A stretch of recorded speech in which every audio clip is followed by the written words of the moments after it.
morning to one and all present. Our chief guest, Miss Caroline Webb, our guest of honor, Miss Madhavi. It's a pleasure to have you here. Our respected dignitaries, my faculty members, and my fellow students. My name is Emily, and I'm going to be the moderator for today's panel. Today, we have an amazing and informative panel on the topic natural resource management and climate change.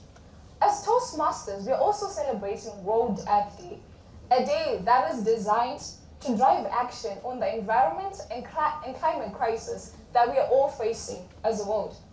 The official theme for this year's World event is invest in our planet. How can we invest in our planet? That is the $100 question. The rapid industrialization, urbanization, economic boom, technological revolution are all as a result of a constant hunger that man has to improve their standards of living, to have a better life. These development agendas that we see every day, they all come at a cost. And that cost is not reflected in what we do, but it's reflected in our depleting natural resources and our drastic climate change. And that is what we want to discuss today. Without further ado, allow me to introduce our panelists. I'll start with Toastmaster Madhavi, Toastmaster Aaditya, Toastmaster Kumail, Toastmaster Ishaan, and last but not least, Toastmaster Manjot. A huge round of applause, ladies and gentlemen, for our panelists. Thank you so much. As we're already behind time, allow me to leave the stage for our panelists to tell us what they think on today's topic. Over to you guys.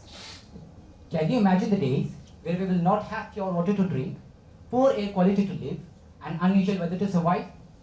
Yes, the days are not so far, but I believe that it is already knocking at the door if we do not take action on an urgent basis. Since 19th century, because of Industrial Revolution, we have seen a drastic change in climate. The major reason behind this climate change is human activity and mismanagement of natural resources. The human activity that I am referring to is deforestation, release of hazardous chemicals into water and gases into air, nitrogen oxides emitted during burning of fossil fuels like coal, and the list of the scare is endless. Climate change is closely related to development.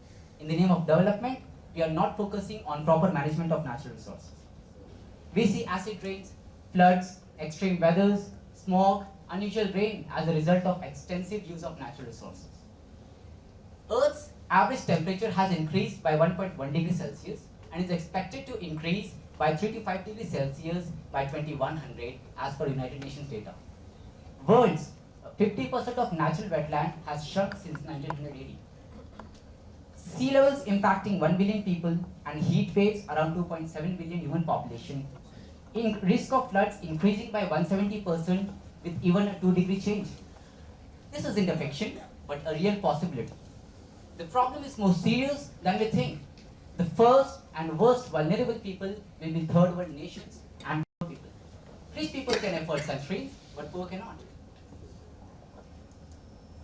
So Toastmaster Kumail, I understand how concerning the future can be, but in describing the nexus of environmental problems which test our modern natural resources, it is tempting to extrapolate current trends, right? It gives us a very pessimistic view of the situation. It's possible, for instance, to predict that halfway through the next century, the last tree will have been cut, long before either the last antelope will have been shot and the last fish caught. But you see, it's not realistic. Predictions of environmental catastrophe ignore the enormous capacity of human behavior to adapt to its changing circumstances, and forget the long learning process which accompanied us in the growth in the developed world. Moreover, we need to realize that we can't just abandon natural resources without the collapse of modern civilization. I think we should note that. Yes, that's true. But then you cannot discount climate change based on human adaptability as an argument. Humans adapt, but that is not a point. Certainly, I do agree, and I do agree that climate change is as real as it gets. From the past decade and a half, world leaders have been talking about climate change and natural resource management, but have we wondered about the efficacy of those talks? they've been talking at the Paris Agreement and the Glasgow Pact, but the results of those pacts and those agreements is still in its early stages. We are still yet to see those results on the ground.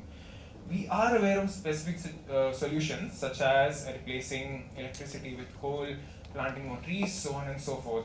These solutions are good to listen to. They're even borderline patronizing, but they're temporary till we stumble onto the next problem.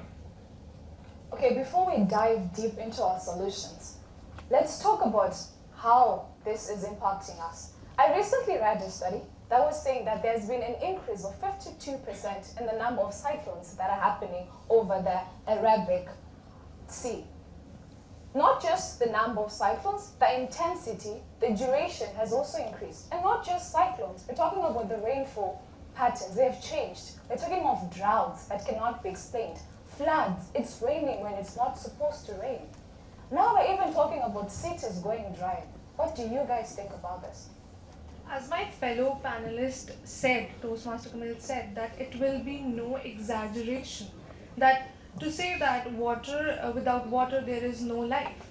And exactly the thing is, because counting the facts and everything, can you imagine that in our own country, that is India, we have one city that had one day run dry.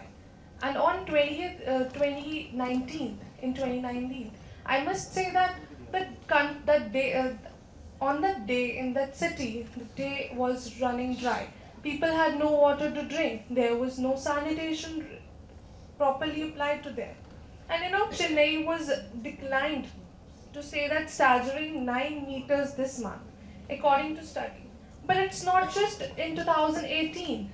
Also in Cape Town, one of the well-known city of South Africa, also declared world's first major metropolitan city to run out of water. Can you imagine yourself at such a place? That, of course not, right? So what do you think on it, Emily? Okay, definitely, we cannot imagine life without water because water is essential. But I'm glad you mentioned Cape Town. I'm also from South Africa, by the way. So they were able to raise their water levels from as low as 11.8% to 100% within 2 years. Of course, there was a 0 day where there were strict water restrictions throughout that war period. But doesn't that give us hope that the SDG that talks about clean water and sanitation to people, doesn't it mean that it becomes achievable with proper natural resource management? It can be achievable, I must say. SDG 6 that denotes clean water and sanitation for all. It is one of the 17 SDGs that were discussed in UN Assembly in 2015. It includes safe and affordable drinking water for all. But are we doing it so? Are we providing access to sanitation and hygiene? The two means of achieving targets to expand water and sanitation support to developing countries and to support local engagement and management of natural resources. TM Emily, last night I was reading about one news that in our state we are residing in, the Punjab, the ground level water of Punjab is decreasing drastically and still we are practicing paddy here. So is it a good fact to talk about that? Why are we practicing? Because paddy requires a lot more water than the other crops. That is definitely a point to be pondered on. Not just myself, but I think the audience is also pondering on that point. However, allow me to move to greenhouse gases. What impact will rising greenhouse gases have on climate? And isn't the so-called greenhouse gas effect just part of the natural cycle? So when we're talking about greenhouse gases, let's also talk about natural resources. When we talk about natural resources, air, land and water are the first ones which come to our minds. Now, adding on to what Kumail and Manjot just said, the number one source for air pollution is industrial pollution. Then comes vehicular pollution, which is followed by the problem of air conditioners. We all know the situation about the Delhi smog. Delhi is the #1 city in the World Air Quality Index. We notice it when we're driving our way to Delhi ourselves. But before that, we also notice those major landfills. Those landfills are a source of methane. But we're neglecting the fact that methane is 23 times more effective at trapping heat than carbon dioxide. That leads to the greenhouse effect. Beijing, China is no stranger to air pollution as well. Now this is the month of April, and this is generally the time we start using air conditioners. Now those air conditioners release chlorofluorocarbons into the atmosphere, and chlorofluorocarbon is the most harmful greenhouse gas. Now we need to find a solution to this problem. Skin cancer in Australia due to the depletion of ozone layer is an eye-opener itself. So the Great Barrier Reef as well in Australia is dying because of rising sea temperatures. The warmer sea water leads to death of aquatic life, and the salt water reacting with carbon dioxide leads to ocean acidification. We all need to stumble upon these problems and start looking for such solutions. Enlightening, very enlightening. Let's look at the aspects of power generation. Globally, coal is one of the largest sources of electricity, and although coal creates like high levels of carbon and methane, we are still using coal, and we're actually exhausting coal mines. What impact does coal mining have on our environment? Definitely, coal is one of the largest sources which we use to produce electricity. As ma'am also mentioned, that we have to reduce the dependency on coal. Earlier, it was more than 80% of dependency on coal with the beginning of century. But still, we have only shifted to 24% of renewable sources. Is that enough? I really don't think so. The coal mines release a lot of pollutants, which impacts our environment as well as our health. There are so many problems which are caused by that. The asthma. Many people suffer from breathing problems, heart attacks, premature deaths are one of them. Not only that, it also pollutes our air. But not only air, it also has a various impacts on water bodies. So how does it impact water bodies? The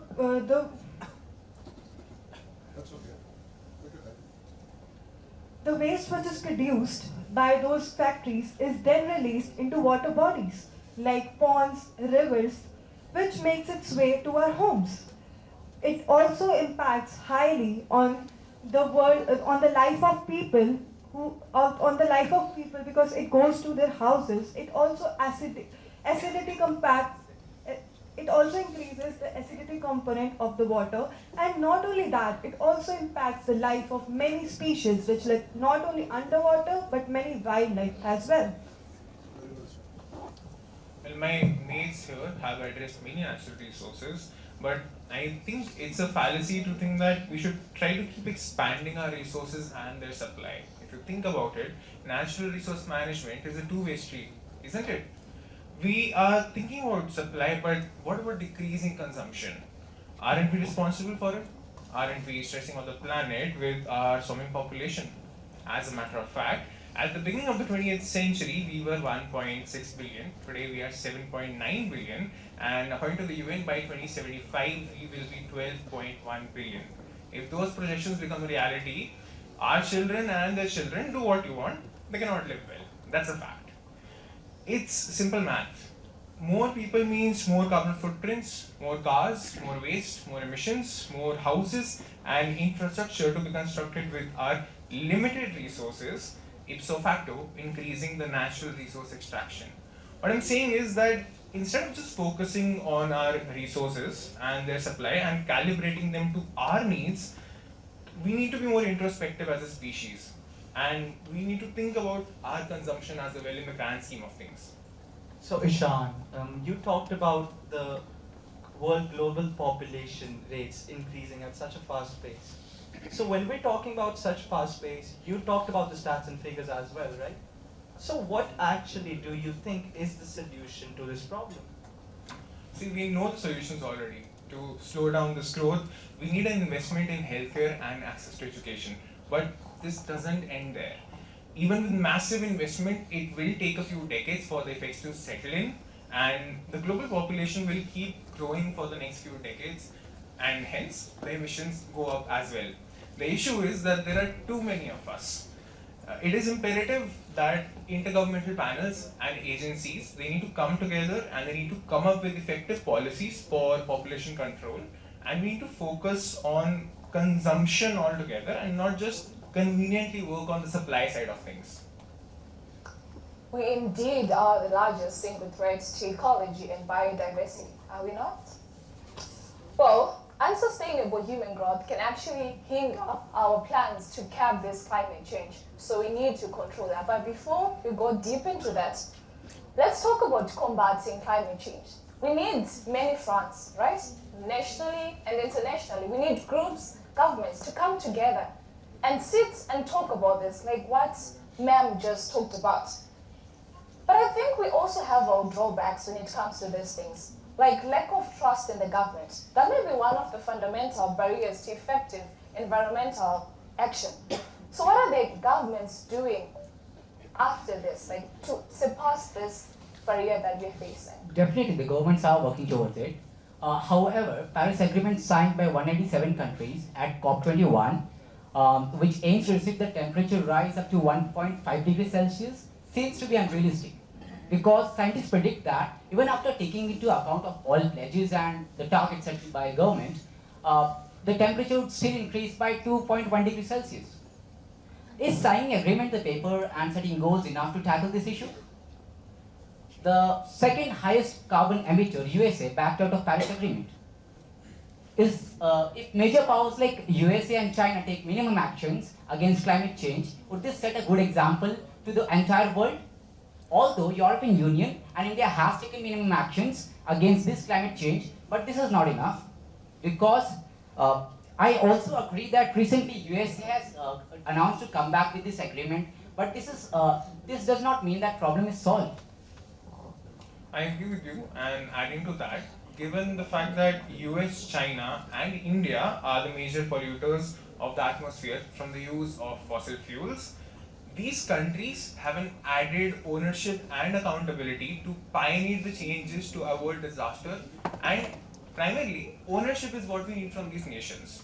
We must address the urgent need to save the most precious resources that all of us share: the air we breathe, the water we drink, and of course the land we share.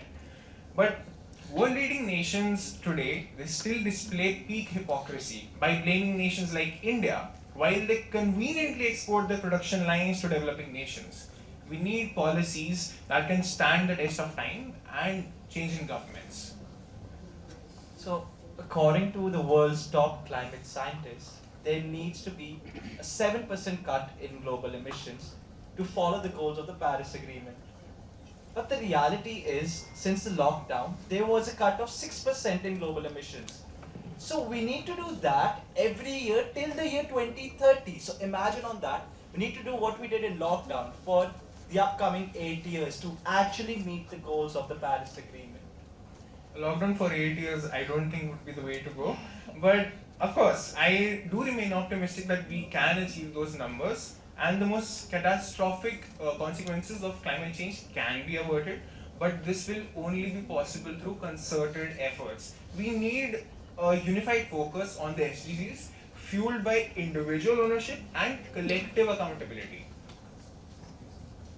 I think we have exhausted, or more or less exhausted, our problems, and I think as people who are living in India, we have just lived through the hottest March in India, according to statistics. So we pretty much can tell the adverse effects of climate change, right? So what are the solutions? Let's talk about the solutions. I'm sure the audience, they want to know what they can do and who has a role to play. Who is responsible? It's high time now. I must say we have to pay back what we have got from our Mother Earth, as Ma'am said. You know, it's time to give back why? Because we are dependent on nature to provide us sunlight, to provide us air, and whatnot. Every individual has to see that these resources are being used properly and not misused. Suppose if you go and buy a product from market, and you should always think that, is it eco-friendly? Will this harm the environment? If yes, just get an alternative one. This can be a great start for management of natural resources. And it's not just the consumers or the producers, but it being a responsible global citizen, it is our duty to fulfill the demands that nature actually requires from us. Now that we know the importance of natural resources, it is important to know more natural resource conservation methodology. What do you say, Aditya? Alright, so when we're talking about natural resource conservation methods, however, what I feel is that we need to lay more sights and more seriousness upon the fact that we need an eco-friendly way of cooling the earth. Because these ACs, these air conditioners emit harmful greenhouse gases like chlorofluorocarbons. So we need a nature-based approach to the design of urban cities and buildings. If you look at Gardens of the Way, Singapore, it's an award-winning park. It uses an underground cooling system. It saves 40% in terms of electricity usage. Why can't other countries adopt such methods as well? 3 major towers near the vicinity of that park are also using the same system. This is a cure to the problem of air conditioning itself. Now, sustainable model cities like Singapore, its urban vegetation is probably the fact that why it is the greenest city across the world. The Sustainable Development Goal talks about Singapore, and we as other countries need to take action upon these goals as well. National determined contributions, countries need to include greenery and environment goals in their NDCs as well. We all need to take action as countries together because it's now or never. Shifting away from fossil fuels and natural resources is the only way to go. What can we do about it? We can do 2 things to speed this process up. One, using the actual technology which exists with us, and another, we can produce more technology and bring on more innovative ways to have the less dependency on the current resources. Toastmaster Madhavi, I don't really mean to be the pessimist on this panel, but I do think that innovation takes time, years and decades, right? And we don't have this time. Adding to your conclusion, although I don't accept your premise, I would say that every year we keep adding more and more carbon to the atmosphere. This means that we can't keep relying on innovation alone, right? We need to find ways to reduce emissions today while we invent what we will need in the future. So what we can do is, we can shift to renewable resources like wind energy, solar energy. So you can take example of Iceland. Iceland has shifted to 100% of it, producing of 100% of its energy from only renewable resources. They are the country which has the most amount of clean environment right now. If this country can do it, then so can we. We just have to follow the footsteps of what they're already doing, and we all should come hand in hand to follow what they are already doing. To add on to the solutions, I would like to propose that we build more low carbon infrastructure, and we build today the more we build, the more we compensate for economic growth, and we compensate for the people who are born today. That's like hitting 2 stones with 1 arrow. So I would also like to add that building low carbon infrastructure is the way to go. But this won't be possible without working with corporations. If you know, 100 companies in this world are responsible for 71% of the emissions. We need them to take accountability, and we shouldn't leave any room for them to wiggle out by either lawyering up or lobbying. We need to incentivize greener infrastructure, and it will go a long way. The truth of the matter is that neither innovation nor alternatives we are using today can alone solve rapid climate change, especially in the context of natural resource management. But we need to outlast our own consumption till we come up with better technologies. And to sum up what I have been saying is that we need to sort of end this on a positive note. Again, not being the pessimistic on this panel, we need to urgently recognize the need to conserve our natural resources, but we should not overgeneralize the pessimistic view that we are headed into a dystopian world. We need to relax, yes, but the flame of urgency shall keep burning. It was indeed a fruitful discussion, and I think our panelists have done a great job in coming up with practical ways in which we can actually curb climate change. I hope you all had your notepads taking down some notes, because change starts with you. Yes, you. You are responsible for this Earth, you are responsible for the climate changes that are happening because you are a citizen of Earth. Right. It's a question of whether we want to live or die, to be honest. It's either to be or not to be. So be careful of the life choices that you make. I hope when you exit this room, you will become a better citizen. You become a person who wants to help this environment. Because honestly speaking, it's all about us. We are the youth, as Ma'am said. We are the ones who are responsible for this earth. A huge round of applause, ladies and gentlemen, for our panelists.